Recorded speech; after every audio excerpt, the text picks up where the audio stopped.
Tunachozungumza hili ni mapema sana. Kumbuka Young Africans wamecheza michezo 4 pekee ya ligi kuu. Lakini zana ya mkopo ni nini? Zana ya mkopo inapotolewa kwa wenzetu ambao wametutangulia. Ndio. Kwa maana kwamba mchezaji ambaye hapati nafasi kwenye timu yangu, alafu kuna timu inaona kwamba huyu ni mchezaji ambaye anaweza kuwa anapata nafasi kwetu.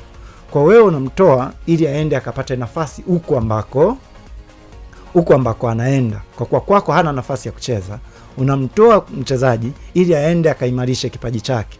Sasa angalia scenario ya inomkuta Frank Yasinki. Alikuwa anacheza Singida, ametolewa kwa mkopo ambao lengo la mkopo ni kumpa nafasi kubwa mchezaji kucheza. Ameenda sehemu ambayo hachezi kabisa. Yaani sehemu ambayo alikuwa anacheza ameachwa. Watu wamekuja kumuomba bana, tunamtaka huyo mchezaji. Na zana ya mkopo kwa maana kwamba mchezaji apate game time. Lakini ameenda Young Africans apate hiyo game time. Na ili uweze kupata ubora wake mchezaji ambao unamchukua kwa mkopo, manake lazima umpe mechi. Na mara nyingi tumeshuhudia wachezaji wengi wa mkopo ambao huwa wanasajiliwa, wengi huwa wanapata game time ya kucheza kwa ajili ya kuendelea kupata hiyo game time. Lakini kwa Frank Yasinki imekuwa ni changamoto kwake. Na mimi binafsi nilikuwa naamini kwamba Frank Yasinki apate nafasi kwa sababu ya ile double ambayo Young Africans wametengeneza, ambayo imekuwa ikicheza kwa muda mrefu kwenye timu ya taifa pamoja na club level. Kwa maana kwamba Dickson Job pamoja na Ibrahim Abdullah Baka.